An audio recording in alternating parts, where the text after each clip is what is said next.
चांदपुर में अशोक चौधरी ने बताया विकास का रोड मैप, शिक्षा व्यवस्था और किसानों पर रखी बात। नमस्कार दोस्तों, मैं हूं शमशाद और आप देख रहे हैं तहलका न्यूज चांदपुर। चांदपुर के ग्राम सियाओं में राष्ट्रीय लोक दल के निवर्तमान प्रदेश महासचिव एवं पूर्व विधानसभा प्रत्याशी अशोक चौधरी के आवास पर पत्रकार सम्मान समारोह का आयोजन किया गया। इस दौरान क्षेत्र के पत्रकारों को शॉल उड़ाकर सम्मानित किया गया। वहीं पत्रकारों के सवालों का जवाब देते हुए अशोक चौधरी ने शिक्षा व्यवस्था और किसानों को क्षेत्र के विकास को लेकर अपनी प्राथमिकताएं बताई। उन्होंने कहा कि जनता का समर्थन मिले तो ग्रामीण क्षेत्रों में शिक्षा और व्यवस्था सुविधाओं को बेहतर बनाने के लिए किसानों की समस्याओं के समाधान के लिए प्रयास किए जाएंगे। वहीं जलीलपुर क्षेत्र में गंगा के बढ़ते जलस्तर को लेकर उन्होंने तट बांध की व्यवस्था मजबूत कराने की बात कही। अशोक चौधरी ने कहा कि वह जाति और धर्म की राजनीति में विश्वास नहीं रखते और सभी वर्गों के साथ लेकर क्षेत्र के विकास के लिए काम करना उनका उद्देश्य है। कैमरामैन के साथ निजामुद्दीन सैफी की रिपोर्ट। आप देख रहे हैं तहलका न्यूज चांदपुर, जनता की आवाज़। कैंप लगवाए बिजनौर में भी लगा, हमारे इसमें चांदपुर में भी था, और हम गांव-गांव जागृत करने लोगों को कहे कि आइए फ्री में जो है शिक्षा लीजिए, और नाश्ता साथ में था। पहली बार ऐसा हुआ है कि हर नेता कुछ न कुछ लेने जाता था, लेकिन पहली बार हम राष्ट्रीय लोक दल टीम गांव-गांव जाके ये कहने गई कि आइए और नाश्ता फ्री होगा और शिक्षित होइए, रोजगार लीजिए। तो सर मान लो आपको टिकट मिल जाता है और आप विधानसभा चुनाव जीत जाते हैं, तो आपका पहला काम क्या रहेगा? बिजनौर को ये बताना कि जनप्रतिनिधि क्या होता है। विधानसभा चुनाव के लिए आपका पहला काम क्या रहेगा? सबसे पहले शिक्षा और स्वास्थ्य। आपके नजरों में मतलब क्षेत्र की 3 मेन समस्या क्या है? सबसे बड़ी समस्या बेरोजगारी। आपने बताइए, रोजगारी तब होगी जब कोई उद्योग हो, कोई बड़ा उद्योग मिले, हॉस्पिटल हो बड़ा, शिक्षा का बड़ा संस्थान हो जो हमारे बच्चों को हटना जाना पड़े, उसके साथ साथ सच्चाई रोजगार मिल जाए। अच्छा, चुनाव में किए गए वादों को आप किस तरह से मतलब इसको पूरा करेंगे? इसकी क्या किस तरह से गारंटी? इसकी मिसाल में जिला पंचायत का मेंबर बना था, 43 गांव मेरे क्षेत्र में थे, आज तक मिसाल कायम है।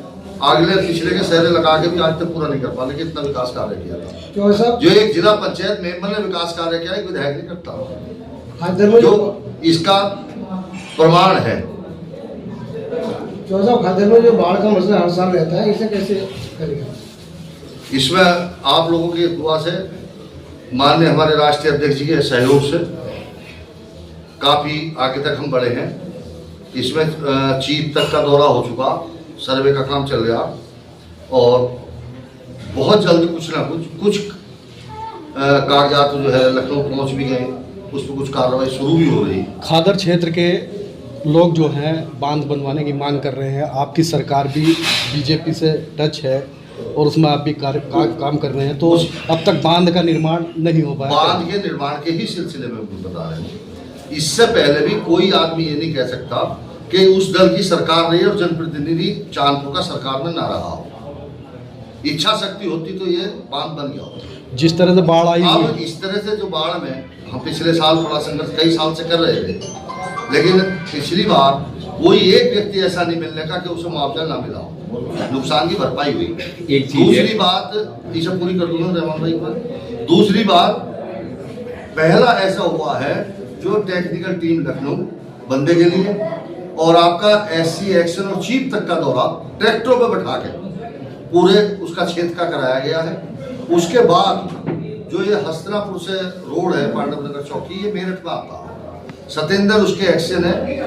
पानी गंगा जी का जो बाढ़ हमारा इधर को कटान करती है पांडव नगर पे, उसका एक रीजन ये भी आया निकल के, उस टेक्निकल के आधार पे 12 अंडरपास बनाए जाएंगे सड़क के, 12 अंडरपास, ताकि पानी इधर को भी अगर पुल के नीचे नहीं निकल पाता तो साइड से निकल के चला जाए और बाढ़ से छुड़ा जाए। दूसरा एक प्रपोजल हमने दिया है इसका गाइड वन को समझो कैसे, जो पुल है ये ऐसे ही खड़ा, जबकि ऐसे नहीं खड़ा होना चाहिए। गाइड वन का मतलब जितनी लंबाई पुल की है उतने मीटर इस साइड में, इस साइड में 2 है, ऐसी चारों तरफ जो है वो बंदा टाइप का बनता है। यदि वो भी होता तो बाढ़ से राहत मिलती। उसके बाद बंदे की प्रक्रिया में हम सर्वे होगा उसका द्वारा, ये सारी चीज होने के बाद और बंदे का पूरा प्रयास करेंगे, बंदा बनवाएंगे। अच्छा, पार्टी अगर सत्ता में नहीं रहती है तो क्या उसके बाद भी आप जनता की आवाज को इसी तरह से उठाते रहेंगे? क्यों नहीं, सत्ता की मायने अलग है। मैं तो बसपा ही सरकार थी जब जिला पंचायत मेंबर था, बसपा ही सरकार थी, कितने करोड़ रुपए लाकर लगाए, शासन से लाया हूँ, बार बार वित्त था, बाहर में वित्त के सबसे ज्यादा काम अगर जिले इंदौर में है तो अशोक चौधरी के हैं, सरकार तो बसपा की आ गई थी, ये कुछ नहीं। आप कौन सा मैं क्या हूँ अभी, यो पिछले साल इसमें 21 में यो बसेड़े में सीसी रोड बनवाया, नाला बनवाया, अब यो इसमें चल रहा काम राजपूत परसों में गगनपुरे में, ये क्या बात की, तो इच्छा है, मैं आपसे क्या चाहिए हूँ, ये तो मैं किसी के पास जाऊंगा प्रयास करूंगा कभी। अक्सर ऐसा होता है ना कि सत्ता पक्ष में जो विधायक रहते हैं वो सत्ता के उसमें तो काम कर लेते हैं, लेकिन दूसरे मैं नाम ले दूंगा तो बुरी लग जाएगी कुछ लोग, लेकिन लेना पड़ेगा। मनोज पारस तो विपक्ष का, आप रिकॉर्ड उठा के देखिए इतनी शक्ति मनोज पारस ने बनवाई, सत्ता में नहीं है, विपक्ष में है, कैसे बनेगी सर? इच्छा शक्ति थी उसकी, काम करने की क्षमता थी, वही जानना था। जितने विधायक